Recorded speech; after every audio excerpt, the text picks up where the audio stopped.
हमारी स्पीड पर एज तक पहुंचने से पहले ही हम मर जाएंगे। फिर उसने जिफॉन की तरफ देखा और शांत आवाज में कहा, मुझे बस एक सॉन्ग जितना टाइम चाहिए, बस उतना ही। ये कहकर हंजन ने आंखें बंद कर लीं और अपने शरीर को हील करने लगा। ये देखते ही पैरासिटाइज्ड बिश्वांग घबरा गई। उसका चेहरा बुरी तरह मरोड़ गया। वो चिल्लाई, उसे रोको! लेकिन उसकी बात खत्म होते ही वॉन्डरर ने अपना हाथ उठाया और अगले ही पल उससे भयानक एनर्जी एक्सप्लोजन निकला जो सब कुछ निगलने को तैयार था। जिफॉन अपनी जगह पर डटा रहा। उसने तुरंत अपनी इमॉर्टैलिटी एबिलिटी एक्टिवेट की और हमला सीधे सामने से रोक लिया। वो अकेले ही लाइन पकड़े हुए था। उसी पल बैवांग उसके बगल में आ गई। उसने उसके कंधे को पकड़ा और एक तंज भरी मुस्कान के साथ बोली, तुम्हारा ये इमॉर्टल बॉडी बस एक झूठ है। ये सुनते ही जीफॉन चौंक गया। उसकी आंखों में गुस्सा भर गया। वो दहाड़ा और बिना सोचे समझे उसने बैवांग के चेहरे पर हेडबट मार दी। ये तय करने वाली तुम नहीं हो कि सच क्या है, वो चिल्लाया। बैवांग पीछे जा गिरी, लेकिन उसी पल उसकी पुतलियों में मौजूद 10 कीड़ों में से एक अचानक अलग हो गया। वो बिजली की तरह उड़ता हुआ सीधे जीफॉन के हाथ में घुस गया। उसके रिएक्ट करने से पहले ही जीफॉन ने एक पल भी बर्बाद नहीं किया। उसने फिर से अपनी इमॉर्टैलिटी एक्टिवेट की। उसने अपने ही हाथ से उस पैरासाइट को खींचकर बाहर निकाला और मुट्ठी में जोर से मसल दिया। एक भयानक आवाज गूंजी। अब उसके पास इमॉर्टैलिटी की सिर्फ 2 एक्टिवेशंस बची थीं। पूरे सीन को देखते हुए एडल्ट वॉन्डरर हंस पड़ा। वो बोला, काफी इंप्रेसिव एबिलिटी है, लेकिन बताओ कितनी देर तक टिक पाओगे? उसने फिर से एनर्जी इकट्ठा करनी शुरू की। इस बार उस एनर्जी ने एक तेज धार वाला वॉर स्पीयर का रूप ले लिया। जीफॉन ने एक कदम पीछे लिया, इमॉर्टैलिटी एक्टिवेट की और हमला फिर से सीधे सामने से झेल लिया। लेकिन जैसे ही स्पीयर टकराया, उसकी सुनहरी शील्ड में दरारों की आवाज आने लगी। एक अजीब सी आवाज में जीफॉन चिल्लाया, कैप्टन, और कितना टाइम बचा है? उसी पल सब कुछ शांत हो गया। कोई आवाज नहीं, कोई म्यूजिक नहीं। हंजन ने धीरे से अपनी आंखें खोलीं। उसकी आवाज शांत थी, लेकिन पूरी तरह फर्म। क्लैरिटी एलिक्सर की हीलिंग पावर की वजह से मैं अब पूरी तरह ठीक हूं, फुल स्ट्रेंथ। उसने जीफॉन की तरफ देखा और कहा, माइंड ईटर को संभालो। इतना कहकर उसने एक पल भी वेस्ट नहीं किया। उसने 8 फोल्ड फिस्ट का पहला फॉर्म लॉन्च किया। हल्की सी मुस्कान के साथ बोला, सोचा नहीं था इतना जोर लगाना पड़ेगा। चलो देखते हैं हम दोनों में से कौन पहले एंसेस्टर से मिलने जाता है। लेकिन उसकी उम्मीद के उलट वॉन्डरर ने हमला आसानी से डॉज कर लिया। वो बोला, तुम्हारी उम्र के हिसाब से काफी जबरदस्त ताकत है, मानना पड़ेगा मुझे सरप्राइज हुआ है। ये कहते कहते उसने धीरे धीरे अपने मुंह के अंदर से एक पुरानी जलती हुई तलवार निकाली। लपटें उसकी ब्लेड के चारों ओर नाच रही थीं। वो हंसा और बोला, आओ देखते हैं तुम कितने वार झेल सकते हो।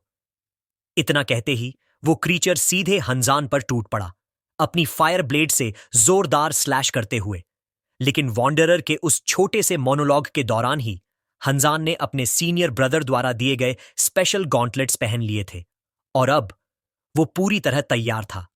पूरी ताकत झोंकते हुए हंजान ने सामने आती हुई ब्लेड पर सीधा मुक्का मार दिया। कड़क! एक तेज आवाज के साथ उस तलवार की डरावनी एनर्जी टुकड़ों में बिखर गई। वॉन्डरर हवा में ही जम गया। उसकी आंखों में साफ हैरानी थी। ये गॉन्टलेट्स तुम्हें ये मिले कहां से? उसके दिमाग में एक पुरानी याद उभरी। 10 साल से भी ज्यादा पहले इसी रेस के एक इंसान ने बैटलफील्ड पर एक वर्म किंग को मार गिराया था। वॉन्डरर गुर्राया। वो आदमी, वो सच में एक वॉरियर था। फिर उसने हंजन की तरफ देखा और घृणा से बोला, लेकिन तुम कुछ भी नहीं हो। इतना कहते ही उसने अपने वार में और ज्यादा ताकत झोंक दी। वो गॉन्टलेट्स को तोड़ना चाहता था, उन्हीं गॉन्टलेट्स को जिन्होंने उसकी स्पीशीज को अपमानित किया था। हंजन हल्का सा हंसा। उसकी मुस्कान में तिरस्कार था। हो सकता है मैं वॉरियर न हूं, उसने शांत आवाज में कहा, लेकिन तुम भी कोई वर्म किंग नहीं हो। अगले ही पल उसने फिर से 8 फोल्ड फिस्ट एक्टिवेट कर दिया। उसका शरीर एक धुंधली सी परछाई बन गया। पल भर में उसने दूरी मिटा दी और वॉन्डरर की दाईं पसलियों पर एक भयानक मुक्का जड़ दिया। लेकिन उसी क्षण वॉन्डरर की जलती हुई तलवार हंजान के सीने के बाएं हिस्से को चीरती हुई निकल गई। जोरदार टक्कर हुई। दोनों कम से कम 25 मीटर दूर जा गिरे। हंजन ने अपने खून से भीगे सीने को पकड़ा और दांत पीसते हुए गाली बुदबुदाई।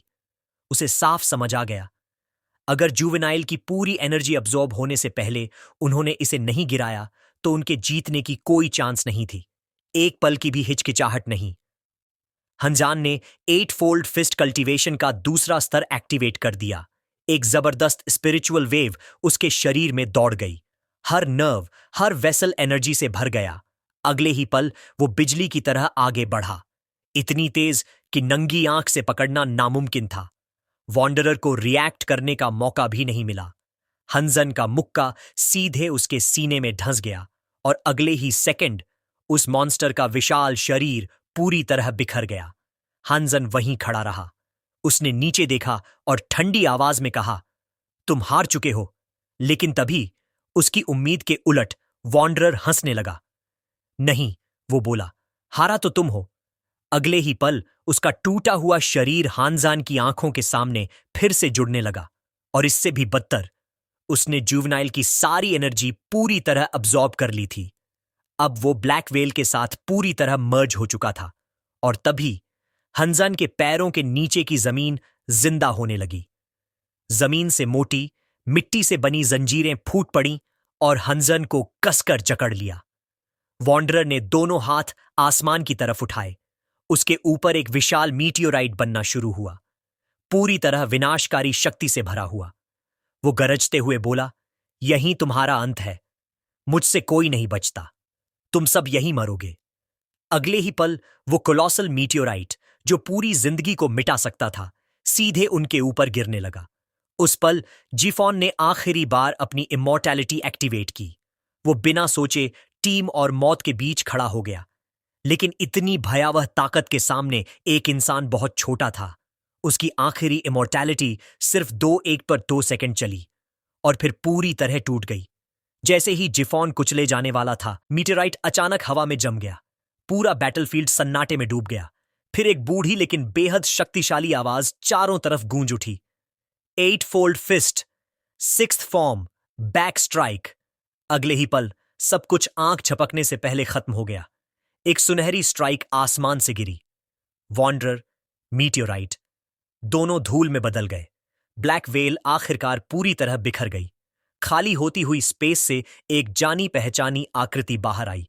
ल्यूटीन आ चुका था।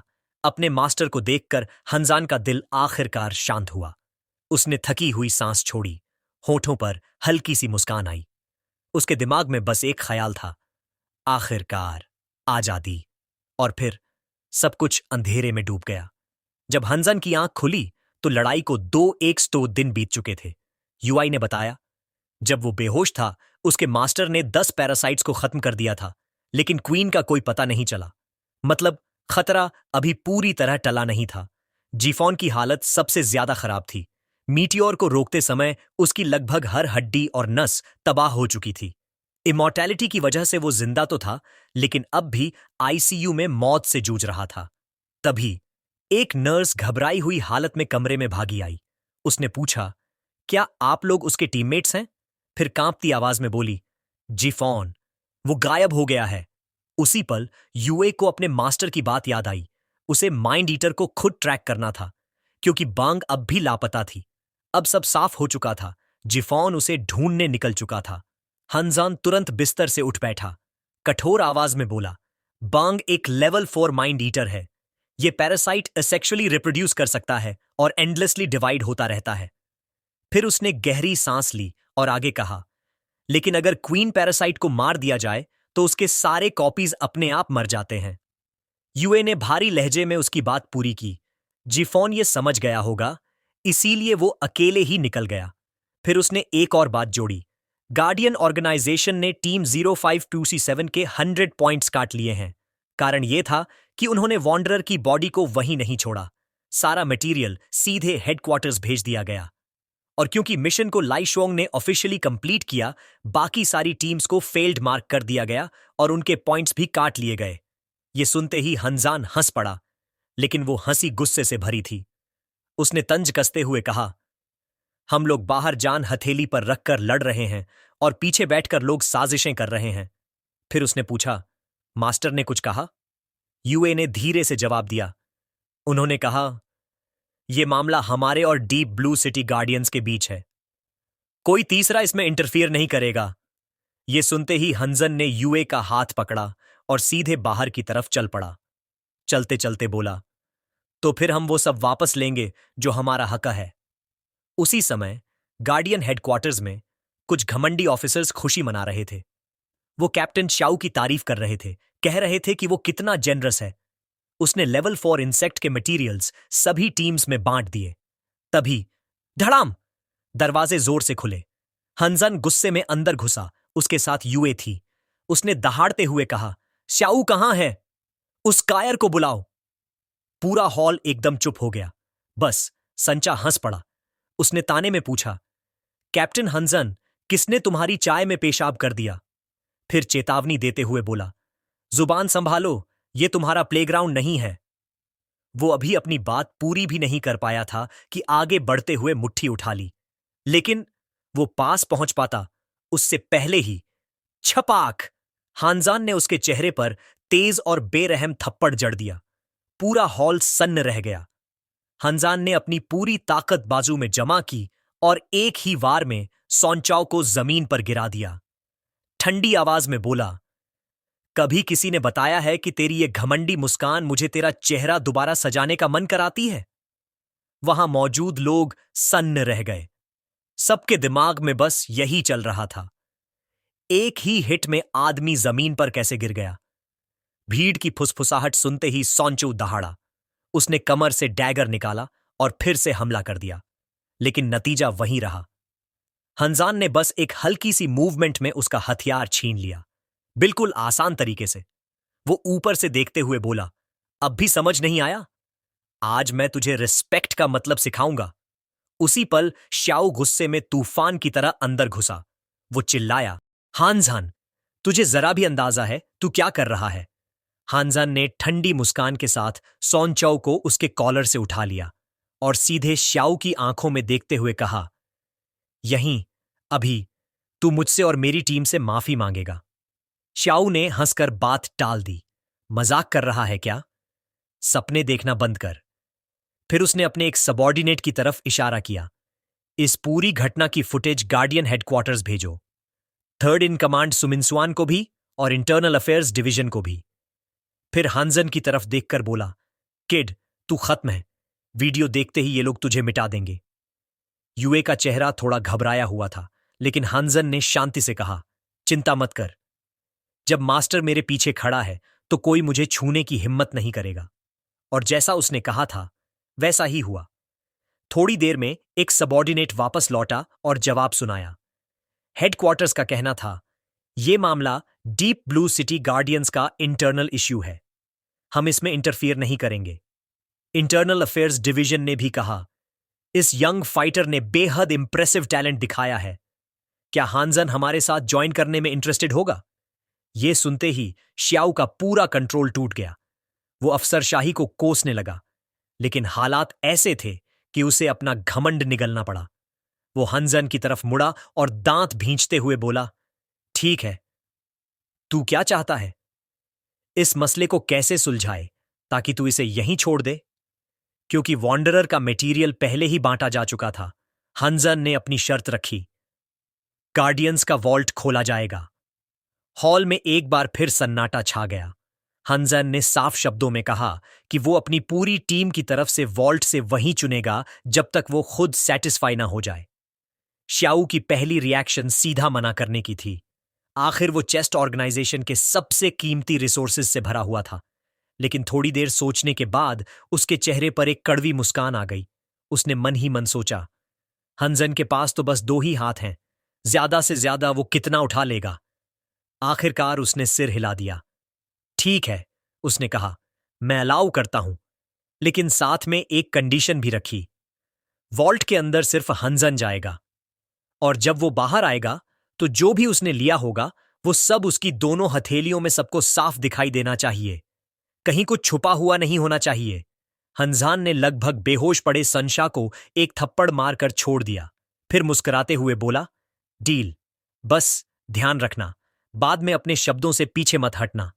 अग्रीमेंट होते ही हंजान की आंखें पतली हो गईं और उसके होठों के कोने पर एक शरारती मुस्कान उभर आई। वो मन ही मन बोला, हाथों में दिखना चाहिए, कहीं छुपा नहीं होना चाहिए। अच्छा हुआ किसी ने डिमेंशनल रिंग का नाम नहीं लिया। इतना सोचते ही वो विशाल वॉल्ट के दरवाजों के अंदर चला गया। चारों तरफ कीमती खजाने से भरी ऊंची ऊंची शेल्व्स लगी हुई थीं। बाहर खड़े एक गार्ड ने श्याऊ के पास झुककर धीरे से पूछा, कैप्टन, आपको सच में लगता है ये सेफ है? कहीं हंजान अंदर कुछ गड़बड़ तो नहीं करेगा? श्याऊ ने बेपरवाही से हाथ हिला दिया। फालतू चिंता मत कर, वो बोला। इस वॉल्ट में 10,000 से ज्यादा आइटम्स हैं। वो बस एक फ्रेश एकेडमी ग्रेजुएट है। उसे पता भी नहीं होगा कौन सी चीज क्या है। और मान लो पता हो भी तो 2 हाथों में ज्यादा कुछ उठा नहीं पाएगा। उधर वॉल्ट के अंदर हंजान की आंखें चमक उठीं। छत तक भरे हुए अनगिनत खजानों को देखकर उसका दिल खुश हो गया। उसने देखा इटर्नल आइस की पंखुड़ियां, ब्रांच्ड ग्रास की पत्तियां, लेवल 3 बोन एंट के अंग, लेवल 5 गोस्ट मॉथ के पंख और यहां तक कि लेवल 6 वॉल क्रैब का खोल भी, जो डिफेंसिव आर्मर बनाने के लिए एक टॉप ग्रेड मटेरियल था। हंजन के चेहरे पर धीरे धीरे मुस्कान फैल गई। उसने सोचा, अगर मैं ये सब नहीं ले गया तो मैं सबसे बड़ा बेवकूफ होऊंगा। बिना एक पल गंवाए उसने चुपचाप अपनी डायमेंशनल रिंग एक्टिवेट की और फिर एक एक करके सारे कीमती आइटम्स सीधे इन्वेंट्री में स्वीप करने लगा। समय बीतता गया। 2 घंटे हो चुके थे, लेकिन हंजान अब तक वॉल्ट से बाहर नहीं निकला था।